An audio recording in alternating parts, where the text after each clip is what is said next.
Merci Jean pour cette introduction.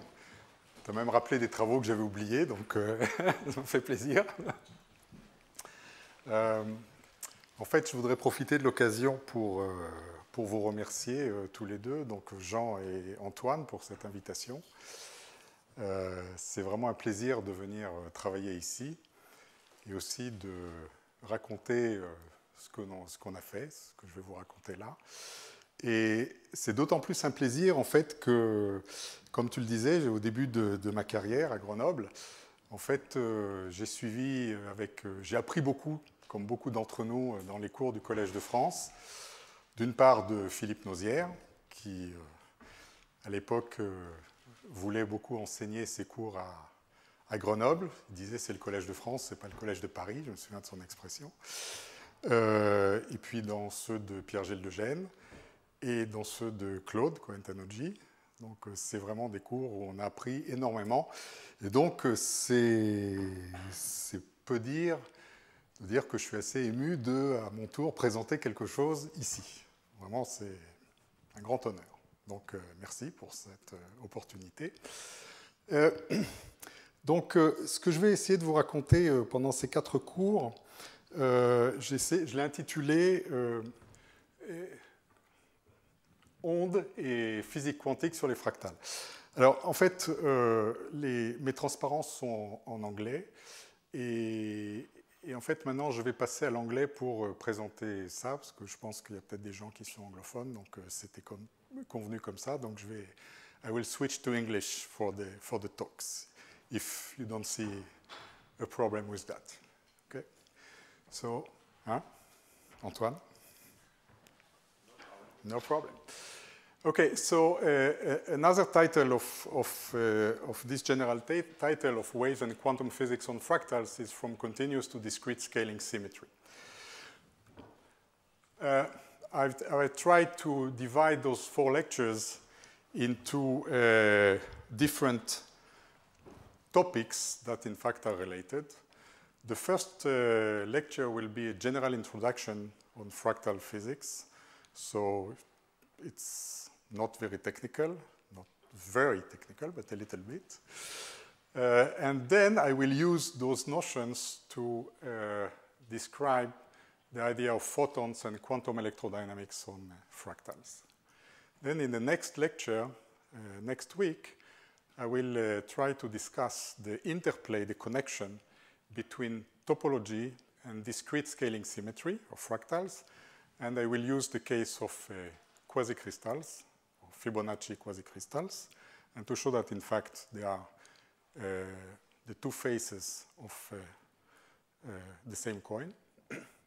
And then in the third lecture, I will discuss critical behavior on fractals in the sense of phase transitions, with a special emphasis on Bose-Einstein condensation and superfluidity. And finally, I will discuss a field that is called, in general, FEM of physics from the geometric and spectral point of view of fractals. So it's also something that may be a little bit different in the perspective.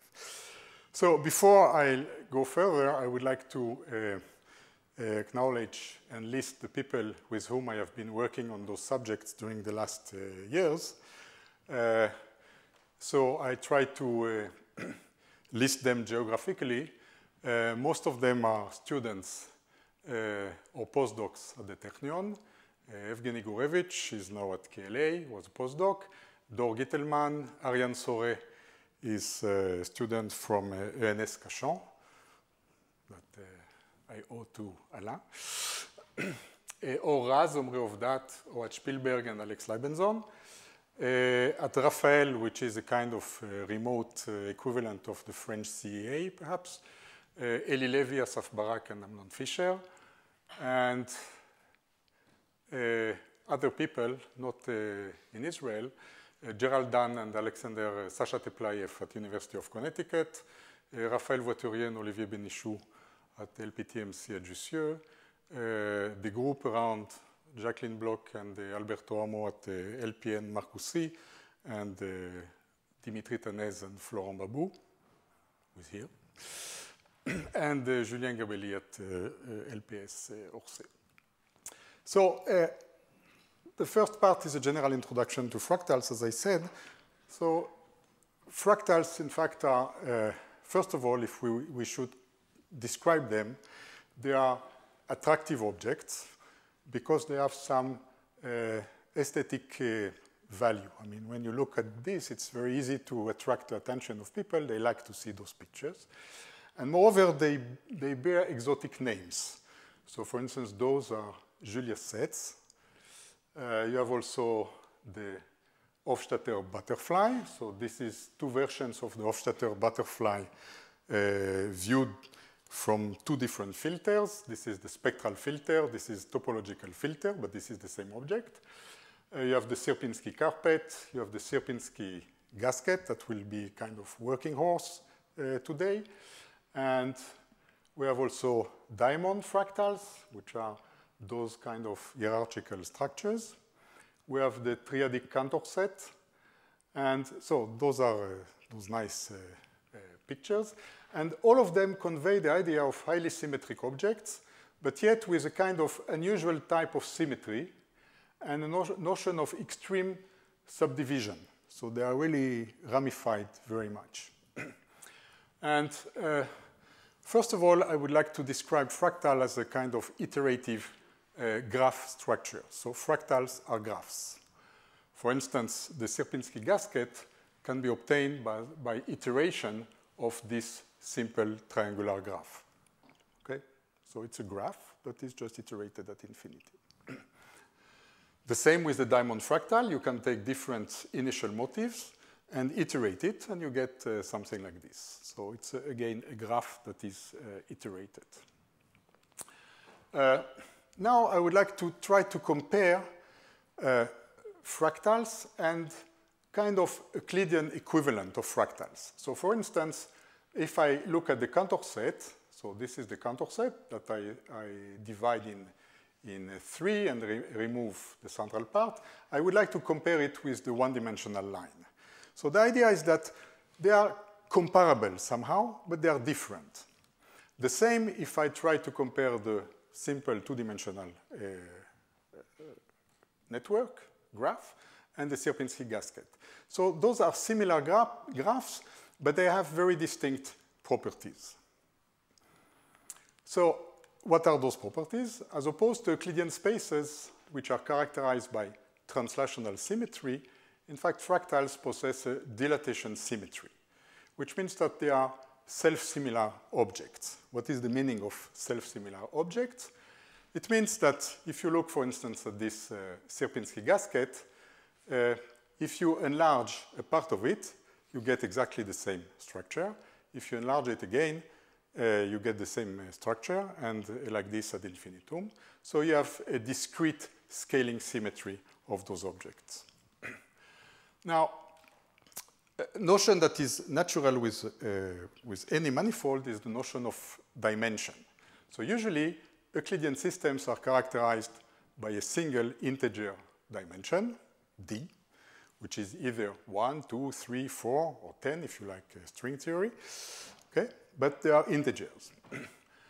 And we have learned with, phase transition, statistical mechanics, quantum field theory, that in fact the dimension can be also considered as being a varying parameter. This is what is called epsilon expansion in phase transition, for instance. So d is not necessarily an integer. It can be just looked at as a varying quantity. But yet, there is a single parameter d which enters into all physical quantities. There is a single dimension. Okay? You can vary it, but there is only one. Now, on fractal manifolds, the notion of the dimension depends on the measured physical quantity. For each quantity that you measure, physical quantity, there will be most probably a different dimension. I will explain this in a moment. And moreover, dimensions are not necessarily integers. So to summarize just all what I said, Euclidean manifolds are characterized by a fixed dimension, perhaps a boring parameter. When we define fields, from the point of view of statistical mechanics or quantum field theory on Euclidean manifold, D could be a variable parameter. This is epsilon expansion. And the underlying essential idea is the idea of spontaneous continuous symmetry breaking. On fractal manifolds, you have a genuine non-integer dimension. And if you now define fields on fractals, D is not a variable. There is no epsilon expansion. But you have a distinct physical quantity. Distinct physical quantities are characterized by different dimensions. And this is, in fact, the underlying essential idea is that we have discrete scaling symmetry.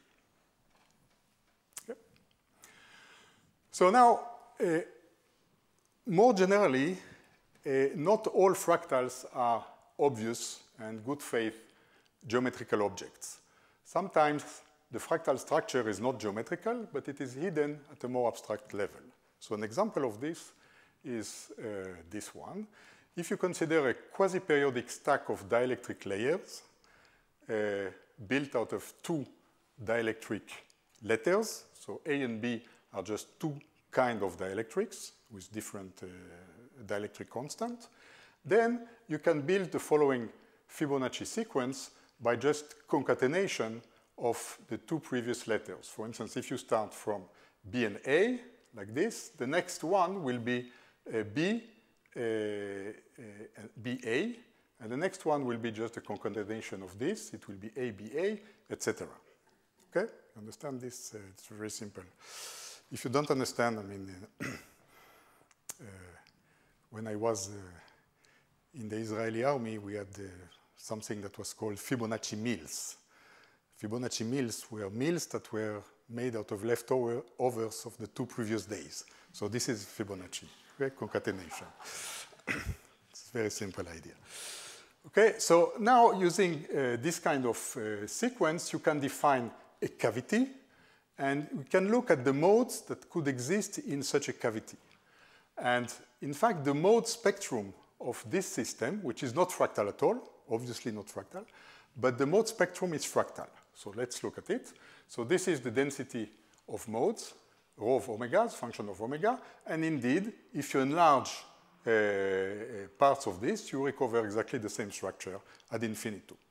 Okay? So we have discrete scaling symmetry again, but the existence of this fractal behavior or discrete scaling symmetry may be the expression of a genuine specific symmetry, kind of magnetic field, if you want. And I will discuss this in my next two lectures, the topology of this, why there is such a symmetry, why there is a fractal symmetry here. Okay? So now why studying fractals in physics? Or I could say the fractals or the skill of playing with dimension. What I said is that fractals define a very useful testing ground for dimensionality-dependent physical problems, since distinct physical properties are characterized by different dimensions. So what I said, that different physical properties have different dimensions. So this is very interesting because we know that there are a lot of physical problems, physical phenomena that depend on the dimensionality, and they depend critically on the dimensionality. A list of such problems is those taken from condensed matter physics, from statistical mechanics, or from field theory. For instance, the well-known Anderson localization phase transition, we know that there is such a phase transition for dimensionality that is strictly larger than 2. But now, why 2? What is this D? It has to do with what? With geometry, with spectrum. The same with Bose-Einstein condensation, with the Mermin-Wagner theorem, recurrence properties of random walks, renormalizability, round 2 and 4, which are special dimensions, etc. So all those phenomena depend critically on the dimensionality. But why? So the meaning of the critical dependence upon dimensionality is not always clear. It could be a geometric property, it could be a spectral property, it could be a transport property, and we don't know. And in this context, fractals are very interesting because since we have a different dimension for different physical properties, we can remove this kind of degeneracy and answer the question, what is the feature that is critical. Okay? So far I discussed only geometrical aspects, dimensions of the manifold, dimension of spectra, but there is an additional essential information that is provided by topological properties. Okay? So what is the meaning of topological properties? As an example, if you take some two-dimensional surfaces, some of them cannot transform into one another by means of a continuous transformation, set of transformations. And this is expressed, the fact that there is no such set of transformations, this is expressed by a constraint, also known as a topological invariant, which means that here are two-dimensional surfaces, but they cannot be transformed one into another. They are different. Okay? So a topological invariant, well-known, is, for instance, the Euler-Poincaré characteristics, which is defined by this simple expression, chi of s. S is the surface, and it's equal to 2 times 1 minus h, where h is number of holes in your manifold. And for instance, if you consider the sphere, the Euler-Poincaré characteristic of the sphere, there are no holes, so it is equal to 2. But for the torus, the two-dimensional torus has one hole, so therefore its Euler-Poincaré characteristic is equal to 0. And those two-dimensional surfaces cannot be transformed one into another. There is another way to look at this topological quantity, which is by means of the Euler expression for this, which is exactly the same. It is obtained by just taking your surface, here the sphere, and triangularize it, which means you describe it by a set of triangles. You cover it by a set of triangles. And the same Euler-Poincaré characteristic can be written as the sum of vertices, those are the vertices, minus the number of edges, those are the edges, and plus the number of faces, those are the faces. And this is equal to 2 also, like for Euler-Poincaré characteristics. So, therefore, what I said is that although the sphere and the torus have the same dimension, these two manifolds have distinguishable properties when it comes to topology, namely defining fields and operators, for instance, the Laplace operators, which measure the energy cost to adapt a field, to bend a field to this specific manifold. So this is something that is measured by the topology, not only by the dimension of the manifold. And the general theory of operators defined on manifold proposes a systematic framework to account for the connection between fields and operators and topology of a manifold. And this framework in math is known as Chern classes, or Chern numbers in physics. It's a very popular theme today in topological insulators, in quantum Hall effects, or in quasicrystals, as we'll see next week, to define such topological numbers, Chern numbers. Now, on fractals, the topology is at a much earlier stage, and the problem is that there is a difficulty in defining operators on fractals. If you take this Sierpinski gasket, the Laplacian on such an operator is something that is not easy to define, so that's why it's very difficult to apply this theory. For instance, if we look at the Euler-Poincaré characteristic that I defined before, for this, you would say that this characteristic is minus infinity. Why? Because there is an infinite number of holes, and therefore this guy will be minus infinity. But it's not a very useful description of the system. Yet, there are important progresses that have been made for topology on fractals, and this can be phrased using what is called the gap labeling theorem, which has been in fact discovered when studying aspects of the quantum Hall effect and quasicrystals by Jean Bélissard in 1982. So this, I will dwell on this quite at length in the lectures 2 and 3. Okay, so I finished with the very, very basic introduction, perhaps boring for most of you, because those are things that are very, very, very well known. And now I would like to give you a working definition of fractals, how to calculate things. So again, I consider our working horse, this Sierpinski gasket. Again, this is an iterative structure. And at each step of the iteration that we have here, we can define this fractal graph in terms of its total length. So here you see that each time that we go from here to here to here, we multiply distances by 2. So total length is just 2 to the n times the given length. And the number of bonds, or the mass of this structure, is multiplied by a factor of 3. Okay? So just by this, it's possible to define a geometric dimension or a mass dimension of this object. Scaling of those two dimensionless quantities allows to define a fractal dimension that is called the Hausdorff geometric dimension, which is just the ratio of the logarithm of those two. And in the limit where n goes to infinity, this goes to a number, and this number is just log 3 divided by log 2. And this number is about 1.6, and it's smaller than 2, which means that it supports this idea that this fractal is something that is in between one and two-dimensional system. So it's not a two-dimensional system because there are a lot of big, large holes, but it's also not a one-dimensional system, although we could think that it is because it's just built out of a graph, which is a set of lines. So it's something in between.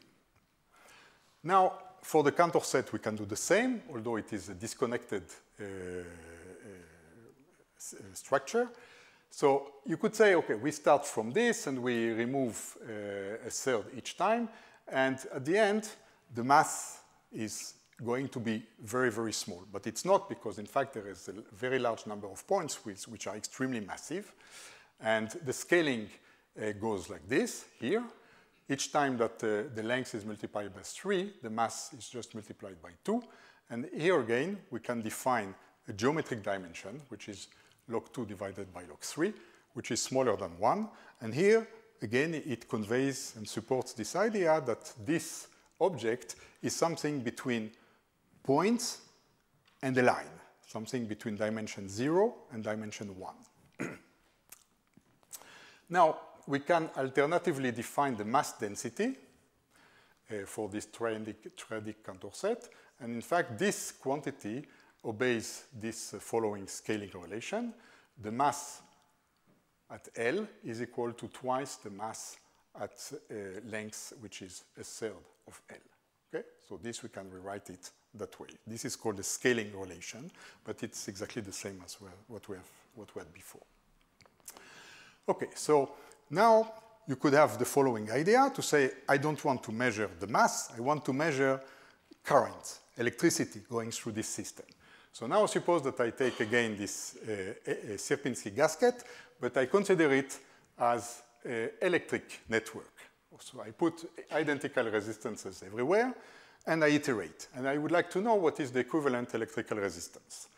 This is very simple. It's a problem that you can give to preparatory classes here. You use the Kirchhoff laws, which are just transformation, star triangle transformations.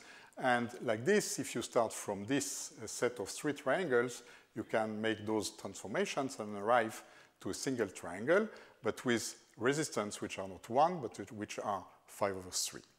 And therefore, the resistance as a function, electrical resistance as a function of size, goes like L to some power, and this power is just this. So this power, again, is a number, but this is a different dimension from the Hausdorff dimension. So depending if you measure the mass or if you measure currents, you will get a different dimension.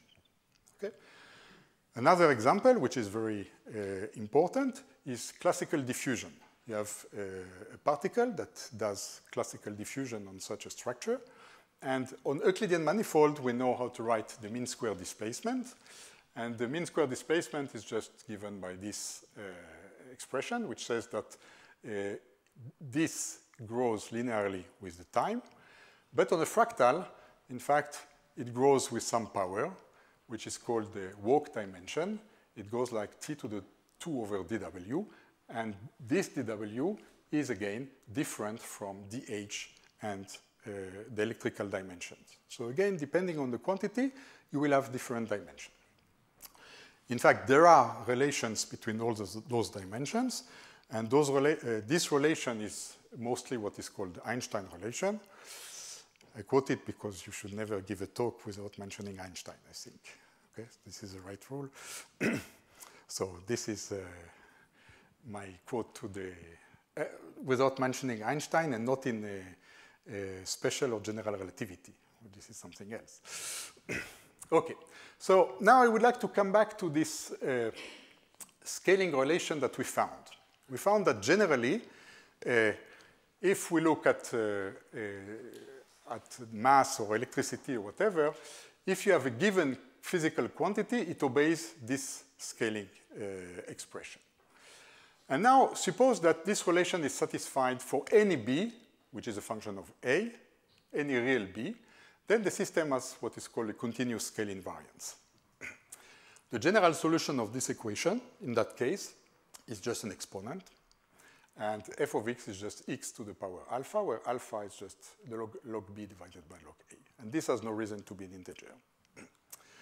And this power law behavior is a signature of scale invariance. Now, on a fractal, instead of having this kind of relation, what we have is a weaker version of scale invariance. This is a discrete scale invariance, which means it's the same equation, but now it's not for any b of a, but it's for fixed a and b. In that case, the general solution of this equation is different. It involves this exponent, as we had before, but it is multiplied by a function which is a periodic function of period unity. And this is a function of the log of x. So this is the general solution of this equation. It's different from what we had before. And this, in fact, generalizes also to equations where we have another function here which does not scale. But again, it's very important that it's with fixed a and b. For instance, for the Condorcet, we have this relation for the mass, and here a and b are fixed. They are 3 and 2. On the other hand, if I consider the 1D system, the mass is related by this, but now I could choose b, I could the factor 2 at will, and then I have a continuous scale invariance and not a discrete one. The same for the Sierpinski gasket versus the two-dimensional system. Here, a and b are fixed, equal to 2 and 3, but here it is whatever I want. Okay?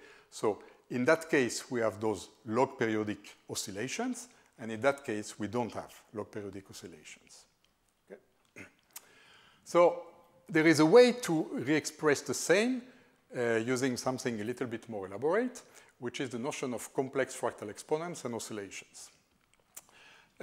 So what we saw is that for a fractal, for discrete scale invariance, the scaling function behaves like this, where g is a periodic function of period unity.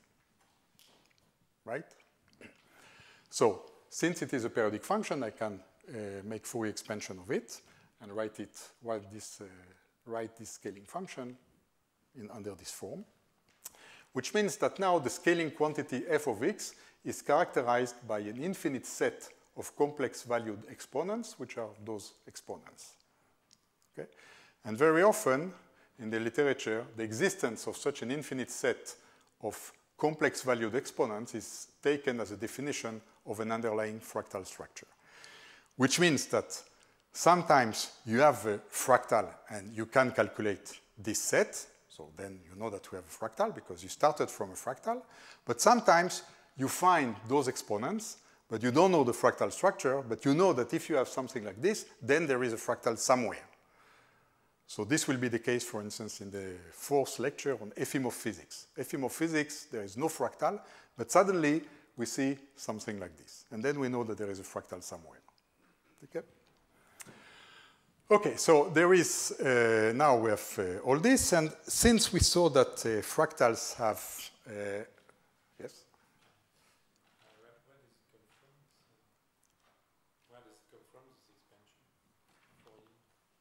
This is just because I have this function is periodic function. So I expand it in the Fourier series. Okay, so what we saw is that fractals have a symmetry, which is this self-similar symmetry, dilatation symmetry, but they don't have translational symmetry. And therefore, we would like to see if there is a transform, kind of Laplace or Fourier transform, that is more adapted to this kind of symmetry that we have. And there is such a transform, so it's a little bit more involved than what we know. It is called the Mellin or zeta transform. And the Mellin or zeta transform is defined like this. If you take a given function, its Mellin transform is just defined by this integral, where S is a complex valued exponent. Okay, and just gamma of S is for normalization. For instance, if we take the scaling relation that we had for fractals with fixed NAB, the Mellin transform of this function is just this, provided J of X is not a scaling function. And the behavior of this function is driven by the poles of this zeta function. The poles are the values of S for which this is 0. And those values are just those values. Okay? And now if you do the inverse Mellin transform, you get immediately that f of x should have this behavior. So this is a transform that is well adapted to this dilatation symmetry that fractal have. Okay? So it's a very simple way of discussing this. So all this was very simple, rather simple. But now comes the hard part. The hard part is to define operators and fields on fractal manifolds. So very often operators are expressed by local differential equations which relate space and time, space-time behavior of a given field. For instance, if you take the wave equation relates the space and time behavior of electromagnetic field. And the problem is that such local equations cannot be defined on a fractal. If you try to define this curvature, the second derivative on an object like this or an object like that, we have problems. Even the notion of velocity, here there is a hidden velocity because this needs a velocity. The very idea of a velocity on such a system is ill-defined. What is velocity of light? In fact, it is infinite on such systems, which may pose a problem. Okay, but operators, we know that they are essential to describe physical quantities. For instance, if I want to consider those fractals as networks or waveguides for electrons or photons in mesoscopic systems, for instance, if I want to study the dependence on temperature upon external fields, I have to define operators, current operators, whatever. I need also to define density of states. I want to define scattering matrix. For instance, here, if I have just waves entering into the system, they can be reflected, transmitted, so I want to be able to define an S matrix for such a system. But it's very difficult. Okay? The same if you want to do quantum field theory on fractals. You want to define fermions, spin-half particles, or photons, spin-1 particles. You want to do canonical quantization. All this depends on the geometry usually. But on a fractal, you see that this is something that is very involved, very difficult. If you want to describe Brownian motion, if you want to go to curved manifolds and quantum field theory and quantum gravity, this is even more involved. And if you want to discuss renormalization group or critical behavior, this is also something that you cannot do without knowing how to define operators on such systems. So this is a problem. And in fact, until the years 2000, this problem was not very well advanced. And then came a number of mathematicians with new ideas. And mathematicians, here I put the most prominent names, Michel Lapidus from the US and the EHES also, Bob Strichart from Cornell University, Jan Kigame from Tokyo, Japan. And those people, in fact, gave tools, new tools, to study and to define operators on fractals. So there were already a lot of things, but this, I think, was really a breakthrough in all this. So before I expose their ideas, I would like to make a short intermezzo and to discuss the notion of heat and waves. Okay, so this is simple. And I would like to discuss classical diffusion and wave propagation. And what I claim is that there is an important relation between classical diffusion and wave propagation on a given manifold, a sphere, whatever you want. And this important relation expresses a profound idea that it is possible to measure and characterize a manifold using waves. More precisely, with the eigenvalue spectrum of the Laplacian operator, you can just measure a manifold. Meaning that if you have a manifold and you want to know its geometry, its curvature, its volume, its dimension, whatever, you can use a differential operator as a propagating probe, and physically it will be the Laplacian, and acquire spectral data, heat kernel, zeta function, object that I will define in a second, and from this you can just get information about the manifold. Okay? So this is something that is not new at all. And this is a general problem in mathematical physics, this using of propagating physical waves or particles to probe geometry, to probe density of state, transport, heat kernel, or geometric information, as I said before. So this is a question that was raised, I think, first by Lorentz in 1910, where he wanted to know why the Jeans radiation law depends only upon the volume of the system and not on the shape. A partial answer was provided by Weil in mathematics the year after, who found a relation between the asymptotic eigenvalues and the dimension and the volume, as we will see in a second. And this problem was revamped and eventually solved, starting from this very famous 1966 paper by Mark Katz called Can You Hear the Shape of a Drum? You know this paper?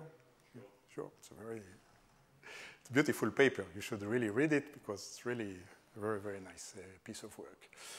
And now, so consider the important examples of waves that we know, the heat equation, the wave equation, the Schrödinger equation, which are those ones, okay? In order to say something about those equations, what we need is a quantity that is called the propagator, which is this pt of xy, okay? And this propagator, depending on the kind of equation you want to solve, takes different expressions. For instance, if you want to describe Brownian motion, you can write this propagator as a path integral, as a functional integral like this. You can use a heat kernel expansion, as we will see in a second. You can use a semi-classical Gutzwiller expansion to do instant-on physics. So you have different kind of ways to calculate this propagator. Okay? And we define now spectral functions. So this propagator is a spectral function. This can be written just as the expectation, the matrix element of this operator. Delta here is minus delta is the Laplacian. This is a quantity that depends on the eigenvalue spectrum and also on the eigenfunctions. You can define another quantity that is called the heat kernel, for a reason that you will see in a second, which is just a trace of the same operator here. It's the kind of partition function. Okay? And this heat kernel can be written just simply as a volume integral of this matrix element. And this is called very often the return probability. It plays a very, very, very central role in quantum mesoscopic physics, by the way, to calculate transport coefficients. And you can calculate the Mellin transform of this heat kernel, which is defined, as we saw before, by this. And this Mellin transform can be just written as this series of 1 over the eigenvalue to the power s, where s is a complex valued number. Now, what is nice is that you can relate the small t behavior of this heat kernel to the poles of this function. And this small t behavior is called the Weyl expansion of z of t. And now the nice thing is that the heat kernel is related to the density of state of the Laplacian. They are, in fact, kind of Laplace transform one from the other. It's not exactly Laplace transform, but it's close to it. And which means that if you have a Weyl expansion of this quantity, from this you can get the density of state of your excitations, density of states of the Laplacian from those expressions. Okay, so how does it work? I start with the simple example of the diffusion or heat equation in 1D. So this is the heat equation, okay? And the spectral solution of this, the propagator in 1D for open space, is just given by this Gaussian term times this time-dependent quantity. And this is in one dimension. And this gives, in fact, the probability to diffuse from x to y in a time t. You can write the same in d dimensions. This is exactly the same expression. Just what you have to do is to change 1 here into d, and it depends on dimensions. And if now you look at the heat kernel, which is, as I defined before, the volume integral of the return probability, which means you take x equal to y here, so this term disappears, and it remains only this term that does not depend on volume. So therefore, the heat kernel just behaves like the volume of the manifold divided by t to the power d over 2. So you see that by measuring the heat kernel, how the heat flows, you can have access to the volume of the manifold here and to the dimension of the manifold here. Okay, very simple. So now you could say this is not like this. There are always boundaries in the system, and this was the idea of this hearing the shape of a drum, this Markat's paper. And now consider the case of a one-dimensional line like this with boundary conditions. Boundary conditions can be either Dirichlet boundary conditions, which means that temperature is 0 at both ends, in which case the spectrum is given by this, or it can be Neumann boundary conditions, in which case the variation of temperature is 0 at both ends, and the spectrum is the same, but it involves the 0 mode. And you can calculate the heat kernel in both cases. This is the Neumann heat kernel, this is the Dirichlet heat kernel, and they are related because they differ only by this 0 mode. And if you use what is called the Poisson formula, you get this Weyl expansion in 1D, which tells us that we recover this volume divided by power 1/2 that we had before, and now we have another term.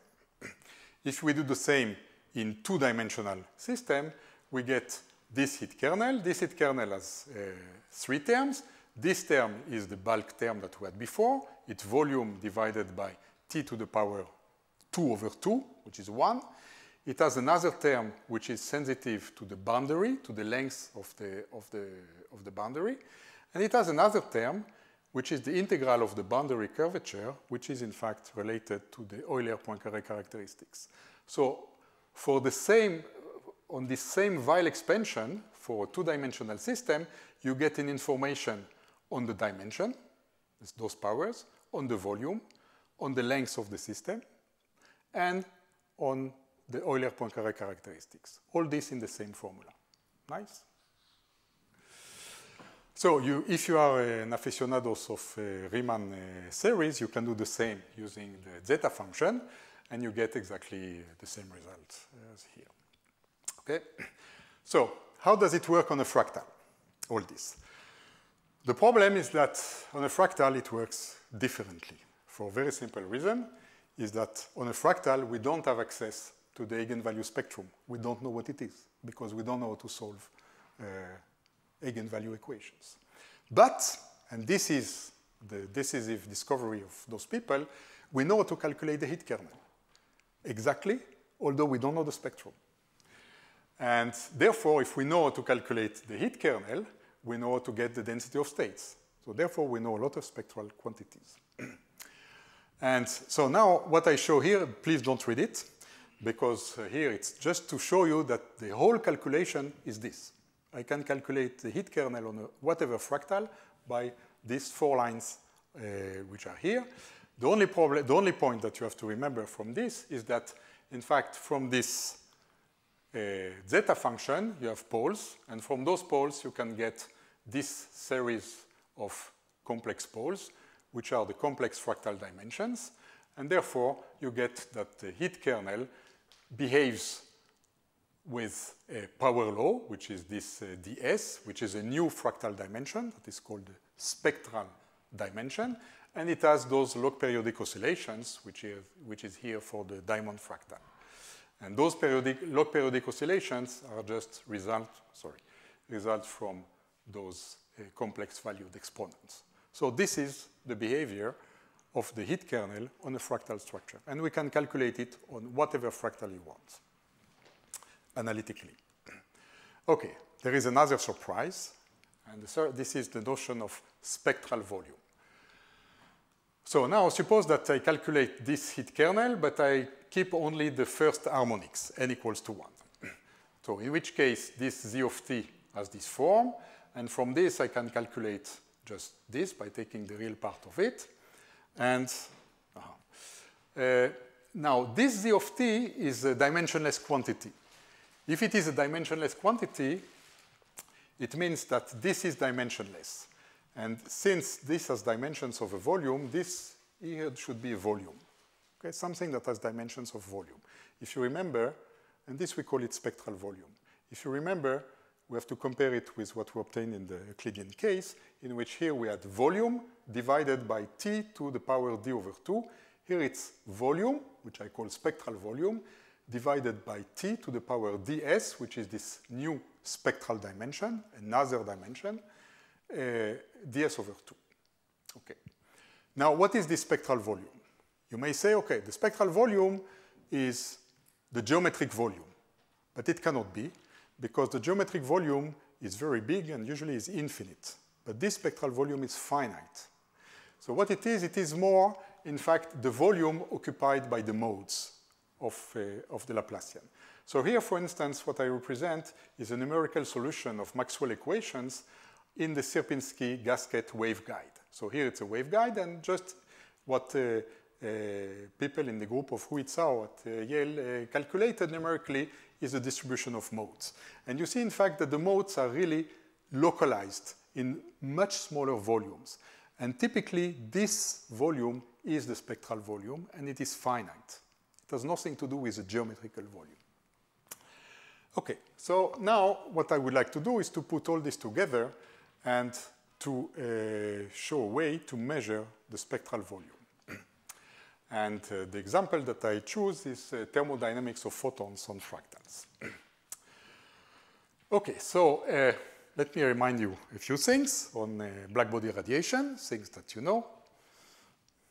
There is, I think there is a famous sentence by Felix Bloch, I think, that he said that you should never underestimate the pleasure you have to hear something that you already know. So don't underestimate your pleasure here. So I would like to do blackbody radiation from a fractal or thermodynamics without phase space.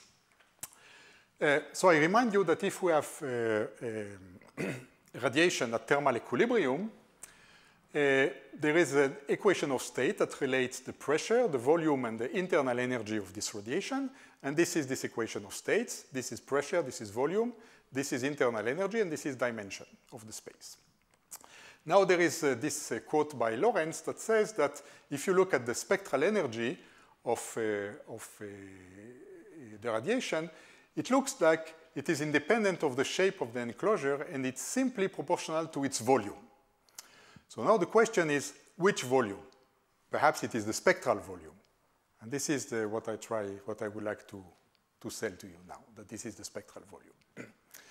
So I would like to remind you the usual approach that we teach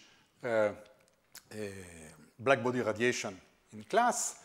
Usually what we do is to calculate the partition function, which is a generating function, z of t and v. T is temperature, v is the volume for a black body. The volume is large, and we are in dimension d. So what we do is that we decompose everything in momentum space into small cells, And this relies on decomposition of the electromagnetic field in modes, in Fourier modes. Each Fourier mode occupies a given cell here of this volume, okay? Which means that the dispersion relation goes like this. Frequency is just C times volume to the power minus 1 over D times something that is just a unit vector. And the log of the partition function, the free energy, is just a function of one variable, not of two, and which can be written as the ratio of two lengths. One length is the photon thermal wavelength, which is beta, which is the inverse temperature, times h bar c, divided by volume to the power 1 over d. Okay, so we can write it that way. And then, by doing simple thermodynamics, we can calculate the internal energy and the pressure using this. And from this, you get this equation of states. And this equation is independent on the exact expression of Q. We don't need to know Q to get this. Okay? We know also how to derive the Stefan-Boltzmann expression that says that the internal energy goes like the volume times T to the power D plus 1. This is just a consequence of thermodynamic identity. And we can get the adiabatic expansion, which says that volume times T to the power D is equal to a constant. All this, you don't need to know exactly what is the expression of Q. Now, on a fractal, there is no notion of Fourier mode decomposition, so therefore we cannot use what I just said. And dimensions of momentum and position spaces are usually different. And there is a problem with the conventional formulation in terms of phase space cells. We cannot use this. The volume of fractal is usually infinite. Nevertheless, we can get an equation of states, and the equation of states that I want to show is the following, that in fact pressure is related to the internal energy through a volume, which is the spectral volume, and a dimension, which is the spectral dimension. So in order to show this, I need to rephrase thermodynamic problems in terms of heat kernel and zeta function. So there is a way to do this, and there is a general formulation for quantum radiation at thermodynamic equilibrium for whatever shape you want. I think, by the way, that this is the way that we should teach it in class, not with those cubic manifolds. And you can always write this partition function, or the log of the partition function, like this, like the logarithm of the determinant of some operator, and this operator is this. And this operator looks almost like a bona fide wave equation, except for this sign here, because it's proper time and it's not real time. And this expression does not rely on mode decomposition. It results just from thermodynamic equilibrium, and this has been obtained many, many years ago. I guess that the names that should be put with this are Keldysh and Schwinger. So this is a general expression for the partition function. Now, if you rescale this expression by this length, you can rewrite this under this form, okay, where this is dimensionless. And now, let me explain what is this M times V. This M is a manifold which is just here to describe the thermal equilibrium. This is called in the jargon, it's called the Matsubara frequencies. Okay? And it just tells that the thermodynamic equilibrium is related to this one-dimensional radius. And the second one is the spatial manifold, a fractal, a sphere, or whatever you want. Okay? Which means that thermal equilibrium of photons on a spatial manifold V at temperature T is described by the scaled wave equation on this manifold. Okay? So now, so this is the equation that we have, and we can write it in a more useful way under the following form. This is exactly the same, where now this f of tau is just this series. This is Matsubara frequencies. And here you recognize our beloved heat kernel. So here, this is the partition function of the thermodynamic radiation, which can be written just in terms of the heat kernel that we calculated before, but taken at a variable that is just the length L beta squared times tau. Now, if you look at the large volume limit, which is high temperature limit, which is this one, okay, Then you can use the Weil expansion for the heat kernel, which is volume divided by this to the power d over 2.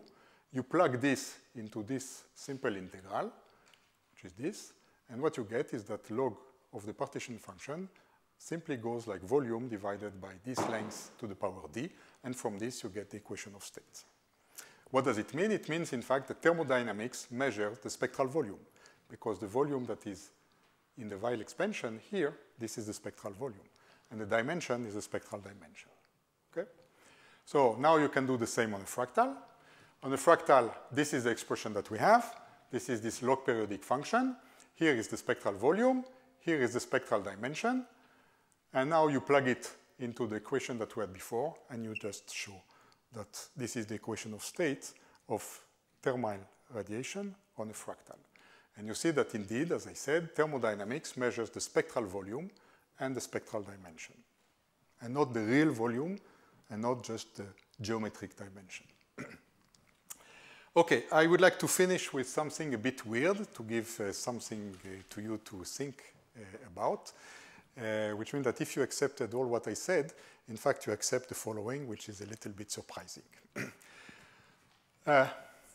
It looks like on a fractal, coordinate and momentum spaces involve different dimensions, right? This is all what I said. Now, on an Euclidean manifold, coordinate space has dimension d, which means that if you want to measure this product of variation of length and variation of wave vectors, then you know that the variation of length goes like v to the 1 over d, just length, and variation of wave numbers, wave vectors, goes like v to the minus 1 over d. All this goes like 1. So this is just a statement about the uncertainty principle and the existence of a Fourier transform. So now I do the same on a fractal, and just I use what I said before. On a fractal manifold, coordinate space has dimension, Hausdorff dimension. Momentum space has dimension, spectral dimension. And if now I try to look at delta x, delta k, it goes like the volume of the manifold, the geometric manifold, to the power 1 over the Hausdorff dimension, times the spectral volume for momentum space to the power minus 1 over ds. And this has no reason to be of order 1. So what about uncertainty principle on a fractal? So now this is equivalent to what I said before. So this is something to think about, and I thank you for your attention.